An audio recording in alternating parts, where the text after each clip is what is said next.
Hi, I'm Scott Willison from the Confluence Fly Shop in Bellingham, Washington, and today we are going to tie Jeff Hickman's Skiddish Smolt. This is a great pattern to fish on local rivers that are open in the spring when we have lots of salmon, fry, and smolt out migrating. This is a little bit bigger than your average chum fry pattern. Really effective fly, particularly for the bull trout. And larger cutthroat that are looking for a little bit bigger snack than what they're getting out of the chum fry. So great flashy attractor pattern. I absolutely love this fly, and the good news is it's fairly easy to tie. So we're going to go ahead and get started here. In my vise I have a size 6 Gamakatsu S11S 4L2H. This is a 4X long straight eye streamer hook, and I've already gone ahead and placed a medium silver conehead on there. Now, just to help get that conehead locked into place, I've got some .035 non-lead wire. You could use lead wire too if you wanted, but I don't necessarily need to add a whole bunch more weight to this fly. This stuff's a little bit harder to break than your standard lead, but we're going to go ahead and just pack that in, and really just using that to kind of keep our cone from moving around. I'm just going to take my forceps and sort of pinch that off, because this stuff's a little tougher than lead wire to try to break off. So we'll give it a little bit of help there, and then I'm just kind of molding that end around there so I get a nice clean finish to the fly. So now that I've got that in place, we're going to go ahead and start some 140 denier white ultra thread. Any strong white thread will work. We're not going to have a lot of thread visible, but I'm just building up enough thread behind those lead-free wire wraps so we can prevent this from slipping back and prevent that cone from moving around. So we'll go ahead and take our thread to just about the bend of the hook, and then we're going to tie in some pink flat diamond braid for the body. The original pattern calls for, you could use red amnesia or red D-rib if you want. I vary the body colors on these just to give it a little splash of color. I like pink, I like red, holographic diamond braid sometimes. We'll mix it up. But we're going to go ahead and wrap this all the way up to where our lead-free wire ends.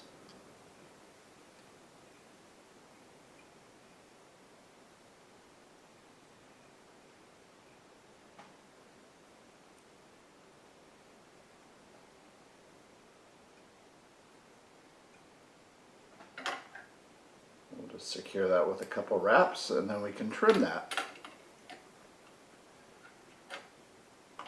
Now we'll go ahead and start with our underbelly. So I'm going to go ahead and invert the hook here for a second in the vise by just rotating it, and we are going to use Opal Mirage Polarflash for our underbelly. And I'm going to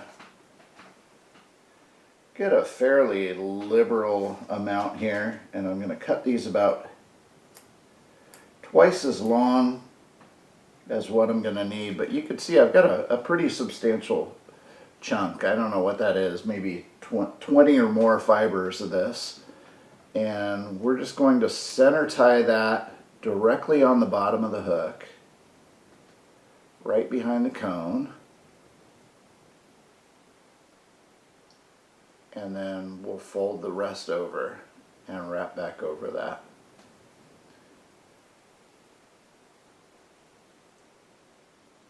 And then I can go ahead and bring our hook back to the regular position.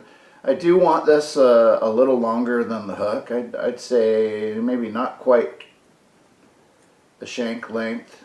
And when I trim it, I'm not going to cut everything just totally flush. We're going to kind of randomly trim it, give it a little bit of a natural taper there, not too much. Now that we've got that into place, we're going to go ahead and start in on our top wing here. And for that, I'm just going to use regular silver Flashabou. I'm kind of getting to the end of the pack on this one. Hopefully I've still got some longer fibers that I can get out of this.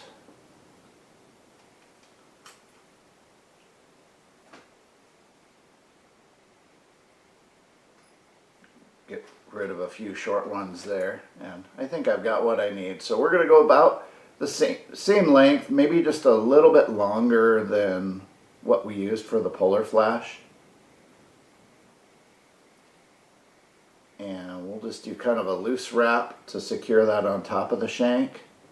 Another wrap over it, and then we can add some thread tension.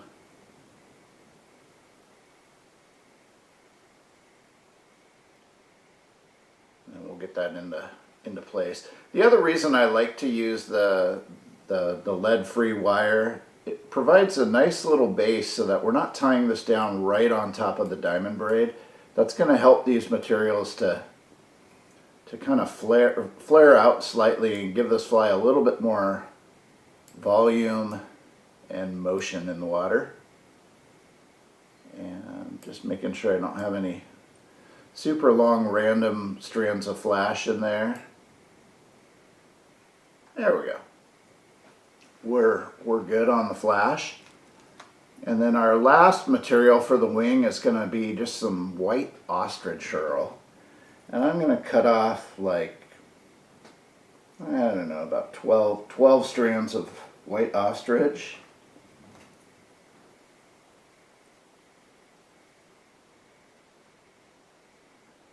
And then we'll tie that in right on top of our flash. And I tend to go about the same length on the ostrich as I did with the flash, although I like to have a little bit of flash that sticks out beyond the ostrich and kind of, it's going to glimmer and shimmer in the water and add some fish attracting qualities to this fly. And then trim that just at the cone. Now, you could just simply twist dub some dubbing on here for your final step, but I really like the looks of this fly with dubbing in a dubbing loop for the collar. So we're going to go ahead and just make a short dubbing loop with our thread, and then we'll go around the base once or twice. And I've got my little Loon Gator Grip dubbing spinner that we'll insert in there. And then for the collar, I mix this up. I use a lot of different colors. UV Minnow Belly is great. UV Pearl. Today we're really going to spruce it up with some silver holographic ice dub. And I'm just going to pull some out of the pack here, and then we'll kind of do our best to align those fibers. And this is actually quite a bit longer than what I really need, so what I'm going to do, I don't think I could do it on camera and have it not fall apart on me, but I'm actually going to cut this dubbing in half.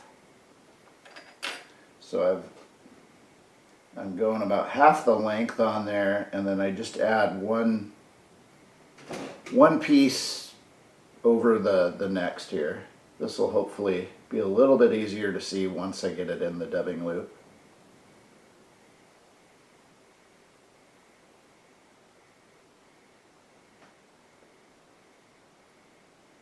Alright, once we're in the dubbing loop, I'm going to kind of move that out, space it out, just so I don't get any areas that really lump together. when I spin this, and we'll go ahead and give it a spin here.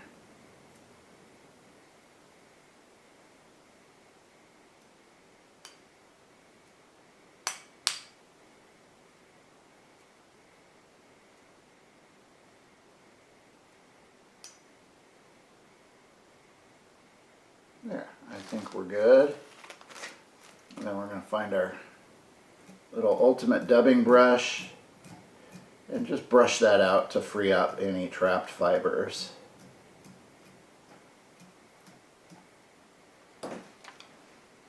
And then we'll fill that thread gap right behind the cone with our dubbing loop.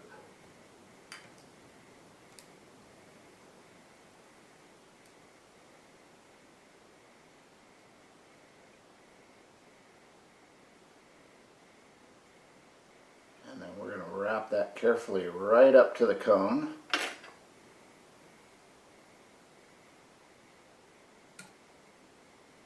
And then we can trim our loop.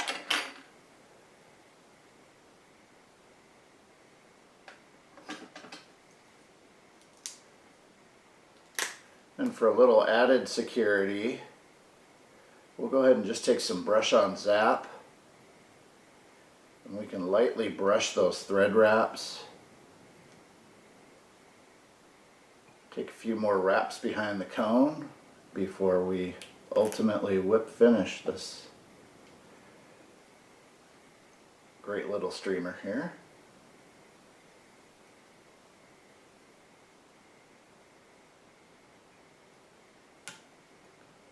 So one of the things I love about this fly is it has an exceptional sink rate. It's really pretty sparsely tied. A lot of synthetics go into this fly. This thing sinks very quickly, which allows me to often fish it on just a floating or an intermediate line, and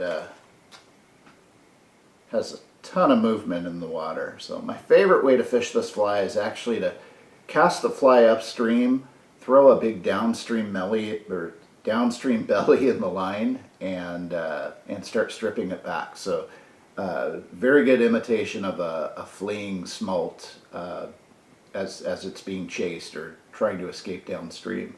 So I would highly recommend tying up a few of these. The white version is my favorite, particularly for bull trout, but an olive version that's essentially the same, but with a topping of olive ostrich on the top. I'll sometimes use a bronze or a gunmetal Flashabou on that one. You can go wild with this one. Tie it in your favorite color schemes. But anyway, there you have it. This is Jeff Hickman's Skiddish Smolt. A must-have fly for any time you're fishing for large predatory fish that are feeding on out-migrating fry and smolt in the river. So definitely tie up a few when you get a chance, and you can find the materials for this and many other flies at the Confluence Fly Shop in Bellingham, Washington. Thanks for watching our YouTube channel today, and please be sure to like and subscribe for more content. Thanks, and we will see you in the shop or on the water.